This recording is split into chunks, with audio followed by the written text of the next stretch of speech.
Good morning guys. आज हम लोग और एक सेट को सॉल्व करने के प्रयास करेंगे। Today will try to solve another set of MCQs on Indian polity and constitution. If you have not watched the previous two video lecture on Indian polity and constitution, then I request you to watch those couple of video lecture on Indian polity and constitution. Bharat के राजनीति और संविधान से संबंधित कुछ MCQs हैं जो मैं पहले 2 वीडियो लेक्चर बना चुका हूं, तो आप चाहें तो उसको देख सकते हैं और उसके बाद ये वीडियो लेक्चर को देख सकते हैं। अगर कोई क्वेश्चंस हैं, कोई सजेशंस हैं तो आप ज़रूर कमेंट करके लिखिए। अगर वीडियो आपको पसंद है तो kindly like, subscribe and share with your friends. Guys, let's begin. पहला क्वेश्चन है, the first question is who was the chairman of the constituent assembly. संविधान सभा के चेयरमैन कौन थे? संविधान सभा के चेयरमैन राजेंद्र प्रसाद थे। एक क्वेश्चन था जो हम पहले वाले वीडियो लेक्चर में डिस्कस किए हैं। We have discussed in the previous video lecture is basically about who was the chairman of the drafting committee of Constituent Assembly। जो संविधान सभा था, संविधान सभा के मसौदा समिति के जो चेयरमैन कौन थे? तो थे doctor Bhimrao Ambedkar. Second question है which of the following Indian states first adopted 3-tier Panchayati Raj system. ये राजस्थान है जो पहले बार 1959 में 2 अक्टूबर के दिन पहले राज्य भी हैं जो कि पंचायती राज को एडॉप्ट किया था। ये बलवंत राय मेहता कमेटी के रिकमेंडेशन पर किया गया था और ये कॉन्सेप्ट ऑफ डेमोक्रेटिक डिसेंट्रलाइजेशन को बढ़ावा देने के लिए और लोगों के सहभागिता को बढ़ावा देने के लिए ये पंचायती राज सिस्टम को लागू किया गया था, इम्प्लीमेंट किया गया था। Indian constitution is what type of constitution. तीसरा क्वेश्चन है कि भारत के संविधान किस प्रकार के संविधान हैं। भारत के संविधान क्या अध्यक्षीय हैं, क्या यूनिटरी हैं यानी कि एकात्मक हैं, क्या अर्धसंघात्मक हैं या फेडरल हैं। तो भारत के संविधान को we basically consider Indian constitution as quasi federal, that is अर्धसंघात्मक, यानी कि एकात्मक और संघात्मक व्यवस्थाओं के कुछ गुण, दोनों ही प्रकार के गुण देखने के लिए मिलते हैं भारत के संविधान में। इसी कारण उसको अर्धसंघात्मक संविधान कहा जाता है। India has dash basic democracy, control democracy, guided democracy और लिबरल डेमोक्रेसी। इंडियन डेमोक्रेसी को हम लोग ब्रॉडली लिबरल डेमोक्रेसी के श्रेणी में रखते हैं, भारत के लोकतंत्र को उदार लोकतंत्र के श्रेणी में रखते हैं। अगला क्वेश्चन है, how many fundamental duties are included in Indian constitution. तो 11 फंडामेंटल ड्यूटीज़ हैं भारत के संविधान में, मौलिक कर्तव्य हैं जो भारत के संविधान में दिए गए हैं। Fundamental duties of citizens were added to constitution in 42nd amendment 1976। ये ओरिजिनल कॉन्स्टिट्यूशन में नहीं था, ये 1976 में शरण सिंह कमेटी के रिकमेंडेशन में भारत में के संविधान में ऐड किया गया था through a constitutional amendment. Government of India added fundamental duties to Indian constitution through 42nd amendment in 1976। अगला क्वेश्चन है, the provision for constitution of legislature in state is enshrined in which article of Indian constitution? 108 and 68 actually deals with the constitution of legislature in states। the next question is, यानी कि हिंदी में अगर बताना चाहूँ तो भारत के संविधान के कौन सी अनुच्छेद में राज्य में ये जो विधानसभा का गठन का प्रावधान किया जाता है, तो ये आर्टिकल 168 है। अगला क्वेश्चन है, the next question is idea of organisation of panchayat as a duty of the state is mentioned in which part of the Indian Constitution? Prior to which chapter of which part of Indian Constitution? So part 4 में ये है, भारत के part 4 में है, और ये article 40 में है इंडियन कॉन्स्टिट्यूशन के। पहले था, बाद में जब कॉन्स्टिट्यूशनलाइजेशन हुआ तो उसमें नए तरीके से आर्टिकल्स ऐड किए गए हैं लोकल गवर्नमेंट्स के लिए, अर्बन लोकल बॉडीज़ के लिए और पंचायती राज सिस्टम के लिए भी। तो करेक्ट आंसर है पार्ट 4 ऑफ इंडियन कॉन्स्टिट्यूशन। जैसे कि आप जानते हैं कि पार्ट 1 ऑफ क्या है, यूनियन से संबंधित होते हैं और उसके टेरिटरी से संबंधित होते हैं। पार्ट 2 सिटीजनशिप यानी कि नागरिकता से संबंधित हैं, और पार्ट 3 ऑफ इंडियन कॉन्स्टिट्यूशन, संविधान के जो तीसरा पार्ट है, वो मौलिक अधिकारों से संबंधित है, या पार्ट 3 इज रिलेटेड टू और part 3 is basically concerned with fundamental rights. So part 3 is actually is about or is deals with fundamental rights. So fundamental rights are there in part 3 of Indian Constitution. Which article allows the center to form new states? Bharat के कौन सी संविधान के कौन सी अनुच्छेद नए राज्य बनाने के लिए केंद्र को शक्ति देता है? तो ये है आर्टिकल 3 ऑफ इंडियन कॉन्स्टिट्यूशन, जिसके तहत केंद्र सरकार क्या कर सकता है, एक राज्य का गठन कर सकता है। So article 3 of Indian constitution allows the centre to form new states and is regarding formation of new state, also about alteration of boundaries, name of existing states etc. तो राज्य का पुनर्गठन, उनके जो बाउंड्रीज होते हैं उसमें बदलाव करना, जैसे या एक राज्य से 2 राज्य का गठन करना, इस तरह के अधिकार दिए गए हैं। तो आर्टिकल 3 के तहत भारत सरकार ये कर सकती हैं या नए राज्यों का गठन कर सकती हैं। The next question is provision of 6th schedule shall not apply in which one of the following state?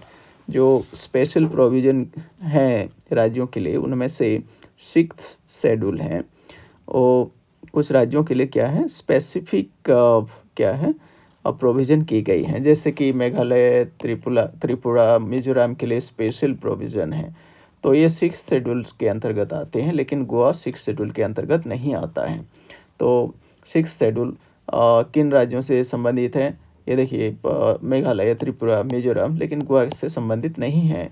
Goa के लिए स्पेशल प्रोविज़न इसके अंतर्गत नहीं है 6th शेड्यूल के अंतर्गत, right. So for example 6th schedule provision, this provision of 6th schedule is for administration of tribal areas in Assam, Meghalaya, Tripura, Mizoram and Arunachal Pradesh, and not for any other states, right? So this is for special states, for tribal areas, tribal states. There are criteria also as to how to constitute tribal areas, etc. So the next question is about which one of the following article of Indian Constitution actually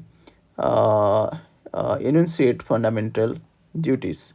So this is article 51A of Indian Constitution, right? Article 51A of Indian Constitution actually talks about or deals with fundamental duties. So मौलिक अधिकार से संबंधित कौन से अनुच्छेद हैं?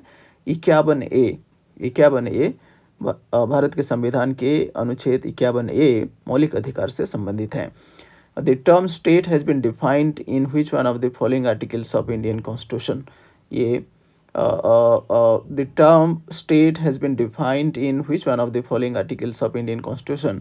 जो शब्द हैं, राज्य शब्द हैं, भारत के संविधान के कौन से अनुच्छेद में डिफाइन किए गए हैं? क्या आर्टिकल 1 है, 8 है, 10 है या 12 है? तो आर्टिकल 8 में राज्य को डिफाइन किया गया है भारत के संविधान के अंतर्गत। Under which one of the articles under which articles of Indian Constitution High Court can issue writs to protect fundamental rights? तो कौन सी अनुच्छेद के तहत हाई कोर्ट्स क्या कर सकते हैं, रीट्स क्या है इशू कर सकते हैं फंडामेंटल राइट्स को प्रोटेक्ट करने के लिए? तो ये है आर्टिकल 226 ऑफ इंडियन कॉन्स्टिट्यूशन। 226 के तहत क्या है, हाई कोर्ट रीट्स इशू कर सकते हैं फंडामेंटल राइट्स को प्रोटेक्ट करने के लिए। और आर्टिकल 32 के तहत सुप्रीम कोर्ट क्या कर सकता है, रीट इशू कर सकता है फंडामेंटल राइट्स को प्रोटेक्ट करने के लिए।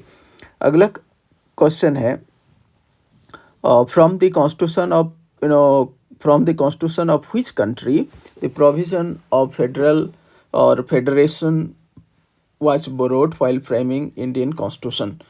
So our framers of Indian Constitution actually borrowed this idea of federation from Canada. The next question is, parliamentary form of government was first introduced in which country? Parliamentary जो form of government है पहले बार अगर देखा जाए तो Britain में शुरू हुआ था। ब्रिटिश जो पॉलिटिकल सिस्टम है वो द फर्स्ट पार्लियामेंट्री सिस्टम है। और इसी कारण ब्रिटिश पार्लियामेंट को मदर्स ऑफ ऑल पार्लियामेंट कहा जाता है। अगला क्वेश्चन है which of the following chapter of in the Indian constitution guarantees fundamental rights to the people? तो जैसे कि हमने डिस्कस कर रखा है कि भारत की संविधान के कौन से पार्ट में व्यक्तियों के या नागरिकों के अधिकार को क्या है गारंटी की गई है? तो ये पार्ट 3 ऑफ इंडियन कॉन्स्टिट्यूशन में की गई है। अगला क्वेश्चन है, directive principles incorporated in Indian constitution have been inspired by the constitution of which country? तो आयरलैंड के संविधान से हम लोग क्या है इंस्पायर्ड होके हम लोगों ने जो DPSP कहते हैं, यानी कि directive principle of state policy कहते हैं, DPSP को क्या है एडॉप्ट किया गया है। अगला क्वेश्चन है, in which one of the following articles citizenship rights of the people who migrated from Pakistan to India is mentioned? तो ये आर्टिकल 6 में मेंशन किया गया है भारत के संविधान में कि जो लोग पाकिस्तान के समय पाकिस्तान से इंडिया आए थे उनके नागरिकता के अधिकार से संबंधित है ये आर्टिकल 6। अगला क्वेश्चन है, the federal court of India was established in 1937। और जो फेडरल कोर्ट था भारत में ये क्या है 1937 में स्टार्ट हुई थी। तो federal court in India was established in 1937 and Federal Court in India was a judicial body established in 1937 under the provision of Government of India Act 1935 के तहत ये क्या है इस्टेब्लिश किया गया था फेडरल कोर्ट ऑफ इंडिया का। और ये 1950 तक यानी कि 1950 तक ये फंक्शन किया था and then the supreme court was later established, right. अगला क्वेश्चन है, all proceedings of Supreme Court and in every high court will be in which language? तो ये इंग्लिश लैंग्वेज की बात करता है, right. So constitution provides that all proceedings, जो supreme court और हाई कोर्ट में जो प्रोसीडिंग्स होते हैं उसमें इंग्लिश भाषा की प्रयोग करने की बात कही गई है। And supreme court and the country's high court like supreme court और supreme court is the country's highest court, right. And high courts the language should be in English or shall be in English. This is what say this is the provision. Parliament has the power to alter this. Parliament का power है कि alter कर सकती है, right. अगला सवाल है, President of the Union of India has the same constitutional authority as dash। तो किसके बराबर उनका अथॉरिटी होता है भारत के राष्ट्रपति के? क्या ब्रिटिश मोनार्क या प्रेसिडेंट ऑफ अमेरिका? क्योंकि प्रेसिडेंट ऑफ जो अमेरिका है, the president of America holds real power, right. He is the real power, he has huge power, he has real power and but the British monarch is not, it doesn't hold any real power. So as we know that the President of Union of India is just a nominal authority in a sense, even though he is the the position of president is the highest authority in India, head of the Indian state, but he or she doesn't have uh, you know much authority or power in comparison with the president of USA. But it is similar to the power of the Indian president is similar to that of the British monarch. यानी कि जो British जो राजतंत्र हैं, राजा है, राजतंत्र कहते हैं उसको, monarchy हैं, उसके बराबर पावर होते हैं। तो दी अथॉरिटी क्या है, कॉन्स्टिट्यूशनल अथॉरिटी दोनों का सेम है। और ये भी जो ब्रिटिश मोनार्क हैं, ये क्या है, ये कॉन्स्टिट्यूशनल मोनार्की कहा जाता है, संवैधानिक राजतंत्र कहा जाता है या सीमित राजतंत्र कहा जाता है। अगला सवाल है, which organ of the constitution, which organ is the custodian, मालिक एक तरह से है किसका, भारत के नेशनल पर्स का, यानी कि भारत के वित्त का कौन कस्टोडियन है। तो ये है पार्लियामेंट होता है, या हम ब्रॉडली कहें तो लेजिस्लेचर होता है। Which one of the following article provides reservation of seats for the scheduled caste and scheduled tribes in panchayat. तो ये article 243D provides for reservation of seats for scheduled caste and scheduled tribes in panchayat. तो article 243D एससीज और STs के लिए पंचायतों में reservation का प्रावधान करता है। अगला क्वेश्चन है, which one of the following article of Indian Constitution mentions the doctrine of pleasure। तो आर्टिकल 310 क्या करता है, ये डॉक्ट्रिन ऑफ प्लीजर को मेंशन करता है। अगला क्वेश्चन है, in which article the provision of reservation for scheduled caste and scheduled tribe in panchayat has been made। This is 243D। the term district judge is mentioned in which article of Indian Constitution। Bharat के संविधान के कौन सी अनुच्छेद में जो शब्द हैं district जज का जो शब्द है प्रयोग किया गया है। तो ये 233 में प्रयोग किया गया है, अनुच्छेद 2 it is used mentioned in article 233 of Indian Constitution। अगला क्वेश्चन है, पावर टू क्रिएट और abolish upper house of state legislature belongs to the parliament. तो पार्लियामेंट के पास ये पावर है कि जो राज्य के जो विधानसभा होते हैं या जो विधानसभा होते हैं उसमें जो अपर हाउस होता है, अपर हाउस को क्या करना है, या तो क्रिएट करना या एबोलिश करने का जो पावर है वो पार्लियामेंट के पास होते हैं।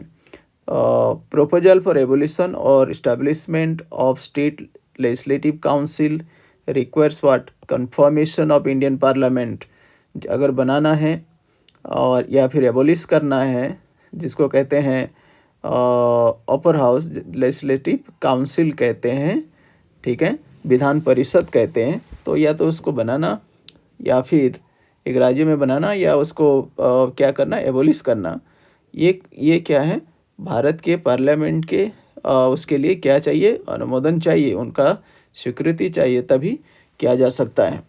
अगला क्वेश्चन है, अगला क्वेश्चन क्या है, भारत के कौन से पार्ट को क्या कहा जाता है, कोड ऑफ एडमिनिस्ट्रेटर्स कहा जाता है। तो ये पार्ट 4 को कहा जाता है। पार्ट 4 में क्या है, डीपीएसपी है, डीपीएसपी है, इसको कहते हैं directive principles of state policy कहते हैं, जो कि पार्ट 4 में है। आर्टिकल 36 से 51 तक ये डायरेक्टिव प्रिंसिपल से संबंधित हैं। सो कोड ऑफ एडमिनिस्ट्रेटर्स जो कह रहे हैं वो कौन से पार्ट को कहा जाता है, ये डायरेक्टिव प्रिंसिपल्स को कहा जाता है, पार्ट 4 ऑफ इंडियन कॉन्स्टिट्यूशन को कहा जाता है।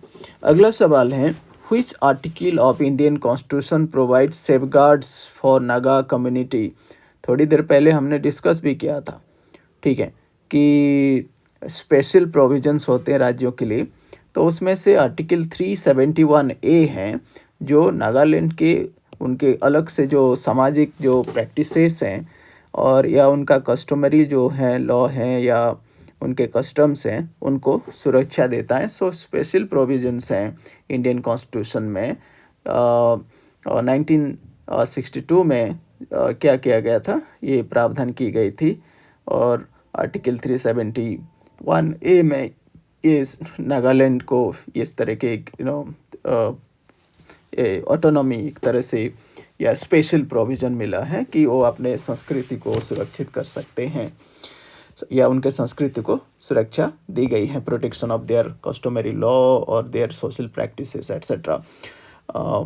Next question is, one high court में हैव जुरिस्डिक्शन ओवर 2 और मोर स्टेट्स। हमें पता है कि एक हाई कोर्ट क्या कर सकता है, 2 से ज़्यादा राज्यों के ऊपर भी अपने जुरिस्डिक्शन क्या है रख सकता है। तो ये जुरिस्डिक्शन कौन डिसाइड करता है? ये पार्लियामेंट डिसाइड करता है। जुडिशरी का जो यानी कि हाई कोर्ट का जुरिस्डिक्शन 2 से ज़्यादा राज्यों में हो सकती है, परंतु ये इसका निर्णय संसद के द्वारा किया जा सकता है। Which one of the following objective is not embodied in preamble of Indian Constitution? Bharat के संविधान के प्रीएम्बुल के अंतर्गत उनमें से कौन सा ऑब्जेक्टिव्स हैं जिसको कि मेंशन नहीं किया गया है? लिबर्टी ऑफ थॉट है जो कि प्रीएम्बुल में है। इकोनॉमिक लिबर्टी नहीं है प्रीएम्बुल में, ठीक है। आर्थिक स्वतंत्रता नहीं है, ठीक है। थॉट विचार की स्वतंत्रता जरूर है, एक्सप्रेशन का है, बिलीव्स का है, लेकिन इकोनॉमिक लिबर्टी का एक्सप्रेशन क्या है, ये जो ऑब्जेक्टिव है भारत के संविधान के प्रीएम्बुल में नहीं है। सो this economic liberty is not there in the preamble of Indian Constitution. The next question is, from the following, who was the first woman speaker of Lok Sabha? So the first woman speaker was Meera Kumar, was the first woman speaker of the Lok Sabha. She served from 2009 to 2014 in the Lok Sabha. The next question is about residuary power of legislation under the Indian constitution. अब जानते हैं कि भारत के संविधान में 3 list बनाई गई हैं। एक है राज्य लिस्ट यानी कि स्टेट लिस्ट, और एक यूनियन लिस्ट, और एक कॉन्करेंट लिस्ट। यानी कि जो स्टेट लिस्ट में है जितने विषय होते हैं उसके ऊपर राज्य सरकार कानून बना सकती है, और ये उनके अधिकार हैं, बनाने का अधिकार है उसमें। और एक जो लिस्ट है जिसको कह रहे हैं यूनियन लिस्ट कह रहे हैं, यूनियन लिस्ट में जितने विषय हैं जैसे कि मिलिट्री से संबंधित हो यानी कि डिफेंस से संबंधित हो, वित्त से संबंधित हो, विदेश नीति से संबंधित हो, इस तरह के जितने विषय होते हैं ये केंद्र सरकार उसके ऊपर कानून बनाती है। और एक लिस्ट है जिसको कह रहे हैं हम लोग कंकरेंट लिस्ट। तो कंकरेंट लिस्ट क्या है?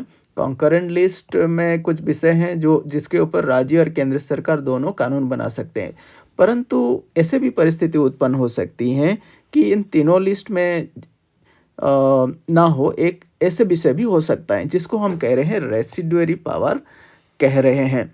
तो जिसको कहते हैं हिंदी में अवशिष्ट शक्तियां हैं। अवशिष्ट शक्तियां किसके पास होना चाहिए? तो इंडियन पार्लियामेंट के पास होता है, यानी कि राज्य के पास नहीं होता है, या ये कोई स्टेट लिस्ट में ऑटोमेटिकली बाय डिफ़ॉल्ट नहीं चला जाता है या कॉन्करेंट लिस्ट में नहीं जाता है। ये जितना भी अवशिष्ट शक्तियाँ होते हैं, जो 3 लिस्ट के बाहर के शक्तियाँ होती हैं, ये संसद के हाथ में चले जाते हैं। अगला सवाल है appointments for all India services. जितने भी सर्वभारतीय सेवाएं होते हैं उनका अपॉइंटमेंट कौन करता है? हम सोचते हैं कि शायद यूपीएससी करता होगा, ऐसा नहीं है, ये प्रेसिडेंट के द्वारा किया जाता है। So president is the correct answer.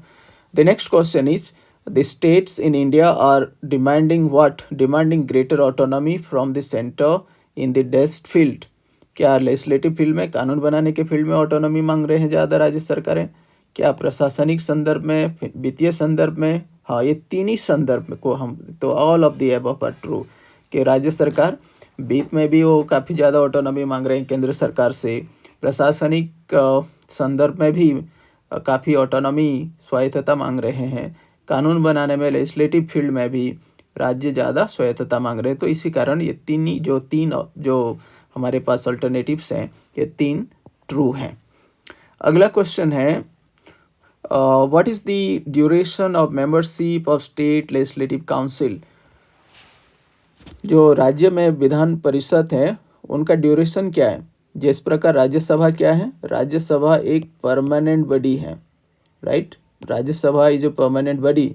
Similarly जो स्टेट लेजिस्लेटिव काउंसिल के अपर हाउस होता है लेजिस्लेटिव स्टेट असेंबलीज में, उसको लेजिस्लेटिव काउंसिल या विधान परिषद कहा जाता है। और उनका जो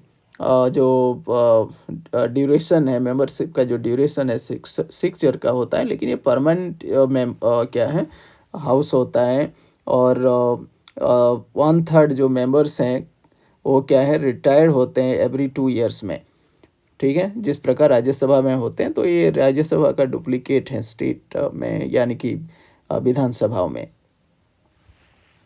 under which prime minister were the 73rd and 74th amendment implemented? कौन सी प्रधानमंत्री के समय या अध्यक्षता में 73rd और 74th अमेंडमेंट इम्प्लीमेंट किए गए थे? तो ये पहला है नरसिम्हा राव के समय किए गए थे 1993 में। हम जानते हैं कि 1993 के समय ही भारत में उदार नीति को लागू किया गया था, और उस समय नरसिम्हा राव क्या है प्राइम मिनिस्टर थे और 9th prime minister of India हैं।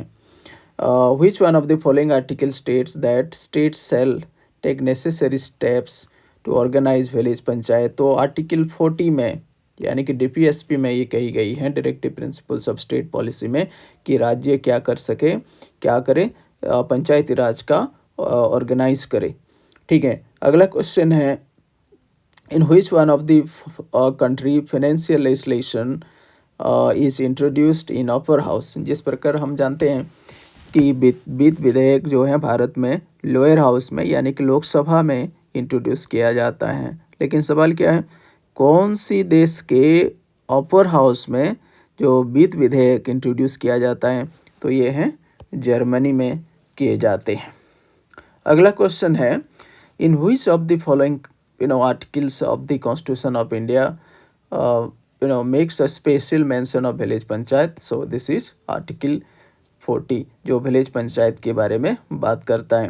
Who was the second chief election commissioner of India?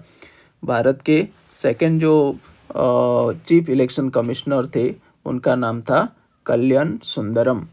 ठीक है, कल्याण सुंदरम क्या थे second chief election commissioner of India थे। पहला कौन थे? सुकुमार सेन थे। ठीक है, सुकुमार सेन क्या है फर्स्ट थे, ये सेकंड चीफ इलेक्शन कमिश्नर थे भारत के। अगला क्वेश्चन है when was the comprehensive reorganisation of Indian states completed in accordance with the recommendation of the state reorganisation commission?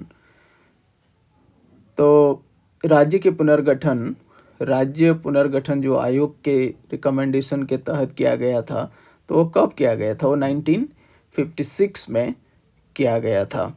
अगला क्वेश्चन है जो वोटिंग राइट्स हैं वो 21 साल से क्या हुआ था 18 ईयर्स हुए थे, रिड्यूस किया गया था। राजीव गांधी उस समय प्राइम मिनिस्टर थे। So voting right by the youth at age 18 was exercised for first time in which general election?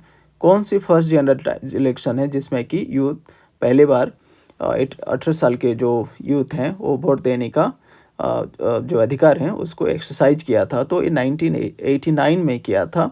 ठीक है, 61 अमेंडमेंट के तहत, संविधान के अमेंडमेंट के तहत 1989 में क्या है अमेंड करके आर्टिकल 326 को में क्या किया गया था, एज को रिड्यूस किया गया था, जो वोटिंग एज है रिड्यूस किया गया था, 21 से 18 साल कर दी गई थी। Who can interpret the constitution? Bharat के संविधान का व्याख्या करने के अधिकार किसके पास है? Who can interpret? Is it legislature, is it executive, is it judiciary, और is it president of India? Who can interpret the constitution of India? The power to interpret the constitution यानी कि संविधान को व्याख्या करने की शक्ति ये न्यायपालिका के हाथ में है। अगला सवाल है a law made by judiciary is known as what? ये बेसिकली केस लॉ है, प्रेसिडेंट्स कहते हैं, यानी कि अगर इसको केस लॉ कहते हैं। अगर जुडिशरी अगर कोई कानून बनाती हैं यानी कोई जजमेंट देती हैं तो एक प्रेसिडेंट हो जाता है। सिमिलर सर्कमस्टेंसेस में, सिमिलर केसेस में क्या है उसको एक प्रेसिडेंट के रूप में प्रयोग किया जाता है। ठीक है। और ये क्या है, it serves as the guideline for future court cases in similar circumstances and cases in similar decisions. What is the retirement age of the Supreme Court judge? 65 years. ठीक है। सो ऑल जजेस of supreme court are appointed by the president of India. राष्ट्रपति के द्वारा supreme court के जजेस का क्या है, अपॉइंटमेंट दिए जाते हैं। सुप्रीम कोर्ट जजेस actually retire at the age of 65। A जज of supreme court can be removed by procedure prescribed in Article 124 of Indian constitution, जिसके तहत वो क्या है, उनको रिमूव किया जा सकता है। The only ground is that of misconduct और इनकेपेसिटी। दो कारणों से उनको जजेस को, सुप्रीम कोर्ट के जजेस को क्या है, उनके पद से हटाया जा सकता है। ठीक है। तो वो क्या है, मिसकंडक्ट के वजह से और इनकेपेसिटी के वजह से होते हैं। When was the Panchayati Raj system introduced in India? तो ये 1954 में इंट्रोड्यूस किया गया था, लेकिन लीगलाइजेशन के बाद तो हमने डिस्कस किया था। और पहले बार जैसे कि मैं बताया था कि राजस्थान में फर्स्ट टाइम 2 अक्टूबर 1959 में राजस्थान में फर्स्ट टाइम इंट्रोड्यूस किया गया था। लेकिन 1954 में जो आइडिया है, 1954 में government of India establish Balwant Rai committee to suggest reforms and suggested the organization of Panchayati Raj in rural India, right?